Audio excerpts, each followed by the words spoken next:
Saudações, nobres ouvintes do podcast Sem Esperança. Eu acompanho, não em todas as redes sociais, mas eu acompanho o Dr. Fran, né? Que é um advogado, né? E que faz um trabalho excelente, eu acho que de divulgação, não só de direito, mas do conhecimento legal, né? Junto com, por exemplo, a doutora Miriane Ferreira, né? A patrona dos MGTOWs, né? E para conhecer o direito, quando eu digo direito, a legislação, né?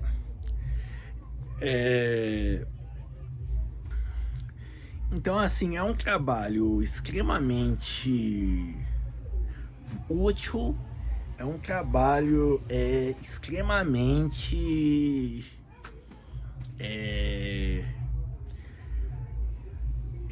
como direi, e é um trabalho, né, de certa forma, que eu também pratico dentro das minhas limitações de conhecimento mesmo. Por mais que assim eu tenha algum conhecimento de legislação, né?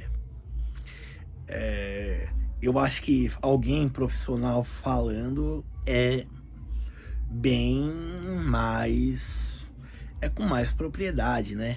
Principalmente na hora de sanar dúvidas. Contudo, ele estava sendo apedrejado porque o que acontece? Como ele é um influencer, né? E quer ganhar engajamento, né? Tanto que ele diz, ele até cria a camiseta, eu sigo o Dr. Fran em todas as redes sociais, né? Ele criou dizendo que a escola não pode restringir o direito dos alunos a ir ao banheiro ou como se diz? Ou a tomar água, né? Basicamente sair da sala de aula com essas finalidades.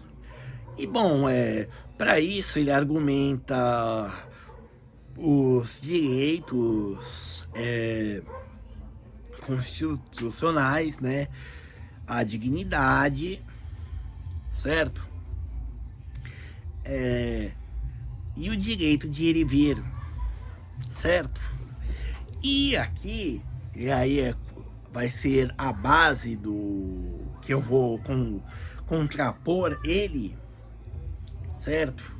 Calma, colegas professores, vamos por partes.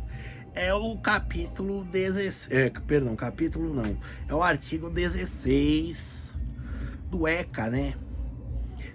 Estatuto da Criança e do Adolescente, Lei 8.069 de 1990. Ele é pouca coisa mais nova que eu, tá? Mas antes de entrar no artigo 16 em si, vamos falar sobre ele. Vou falar do 15, do 16 e do 17. Tá bom? Vamos lá. No caso aqui, capítulo 2, do direito à liberdade, ao respeito e à dignidade. Artigo 15. A criança e o adolescente têm direito à liberdade, ao respeito e à dignidade como pessoas humanas em processo de desenvolvimento e como sujeitos de direitos civis, humanos e sociais garantidos na Constituição e nas leis. Agora o nosso querido e amado artigo 16. O direito à liberdade compreende os seguintes aspectos. Inciso 1º, ir, vir e estar nos logradouros públicos e espaços comunitários, vírgula, ressalvadas as restrições legais. Pessoal, é aí que entra uma coisa. Primeiro, direito à liberdade, quando se tem algo direito, quando algo é chamado ou caracterizado como direito, quer dizer que ele pode sofrer restrições, né? Afinal, ele vem de cima para baixo e não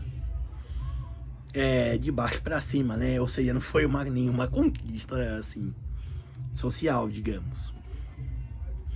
E direito à liberdade, né, já é algo bem contraditório. E assim, nesse inciso que ele vai entrar aqui, certo? Realmente os alunos têm o direito de ir e vir e estar nos logradouros públicos, espaços comunitários, certo? Só que tem um porém aí. No próprio inciso diz, ressalvadas as inscrições legais. Eu não vou entrar no mérito da hierarquia legal, né? Mas assim, as escolas têm os seus regimentos, certo?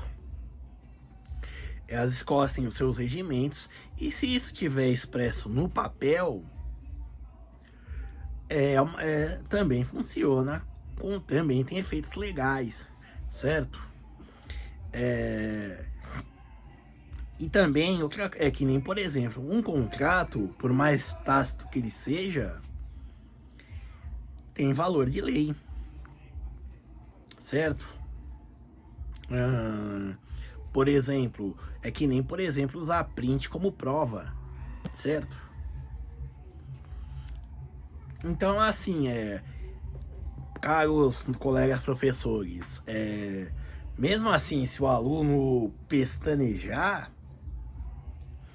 é só afirmar, olha, nós fazemos esse controle do acesso ao banheiro em razão do fato de que, principalmente em escolas públicas, né, acho que duvido que aconteça isso numa escola particular, que há suspeitas de consumo de ilícitos, né, e nós, buscando preservar a saúde, a integridade física e psíquica de vocês, temos de restringir o acesso a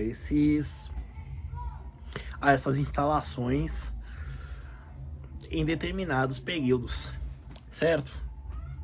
Então, assim, tá aí, checkmate nisso, certo? Entenderam, colegas professores? Agora, contudo, vamos lá pro inciso segundo, opinião e expressão. Eles realmente têm o direito de falar, até faz parte do conceito de escola democrática e do conselho de escola, né? Fazer parte. 3. Crença e culto religioso. Isso não se aplica a nós na escola. 4. Brincar, praticar esportes e se divertir. De certa forma também não tem prática para nós. 5. Participar da vida familiar e comunitária sem discriminação. Perfeito. Isso aqui também não temos o que comentar. 6º, inciso 6º do artigo 16. Participar da vida política na forma da lei. Isso que é interessante. Então, ele tem o direito, o adolescente, de participar. E é para isso que, por exemplo, serve o Grêmio, né? Para ajudar realmente a fazer ele participar da vida política, né, claro, e comunitária, certo? E agora vamos para o inciso 7 e último do artigo 16. Buscar refúgio, auxílio e orientação.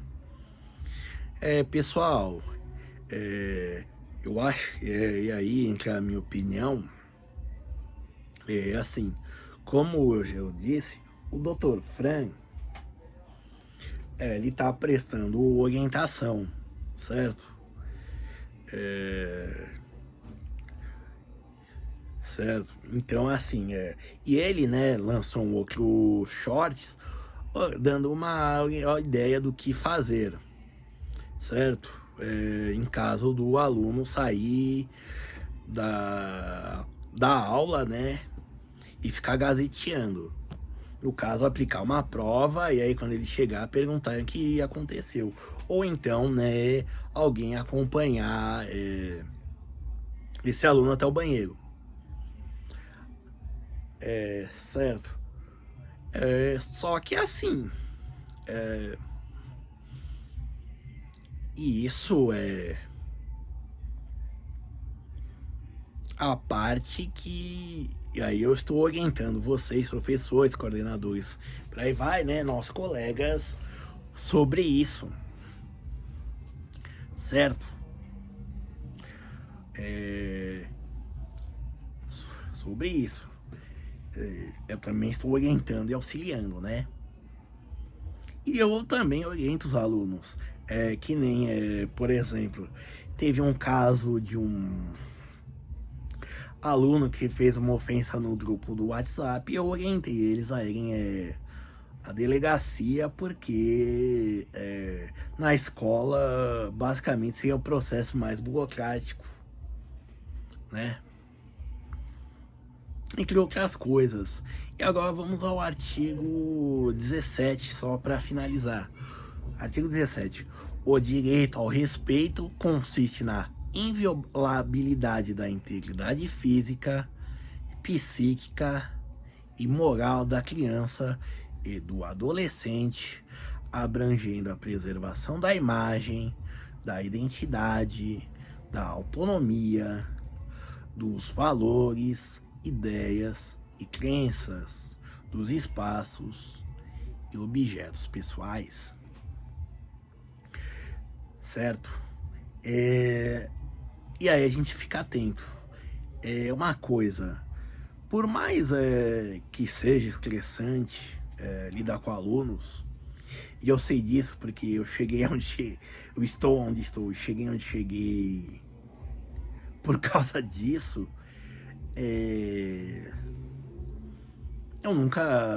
eu sempre pensei nessa ideia de integridade física, psíquica, né, e moral dos alunos, né, certo? E respeitar também valores e crenças, certo? Então, assim, eu acho que é algo que muitos professores, principalmente, tem de parar para pensar. Por mais que o aluno te irrite, por exemplo, isso não te dá o direito de sair insultando ele, por exemplo, entendeu? Aconteceu, né, do caso da professora, de uma professora, isso foi bem recente, se irritar com uma aluna, com um aluno, uma outra aluna vinha questionar essa professora e ela proferiu alguns insultos, nada grave, não chamou de... mandou tomar naquele lugar, chamou filhada, vocês sabem, né? Mas falou, questionou a sua habilidade, né? Então, assim, vamos ter a mão, né, na consciência, certo? E outra coisa, inviolabilidade dos objetos pessoais, né, que finaliza esse artigo. Assim, pegar celular, não, tá? Olha, por mais que possa ser proibido ou limitado o celular, eu vou dar um específico a ele, assim, isso daí você não tem jeito de pegar, isso é propriedade do aluno, tá? A linha pode estar no nome do pai, mas o aparelho em si é dele, tá bom? Certo? E assim, provavelmente ele tem acesso à internet, eles têm, né? Os alunos têm acesso à internet, né? Então usem tentem usar isso a seu favor, né? Isso daí é o tipo de coisa que realmente é na tentativa e erro, tá? A gente não... É algo novo e assim, a gente ainda tá... Nós, professores, ainda estamos nos adaptando a isso, né? Então, assim, eu acho que proibir o celular na sala de aula talvez seja um pouco contraproducente, né? E também só traz o argumento de que os professores estão atrasados, né? Estão caindo em obsolescência, certo? Do mais é isso. Dr. Fran faz um trabalho excelente de divulgação do direito, mas aqui eu estou mostrando para vocês que assim, não é tão fácil assim, tá? Não é que o aluno pode fazer ou deixar de fazer tudo de modo indiscriminadamente, tá? Certo? Obrigado.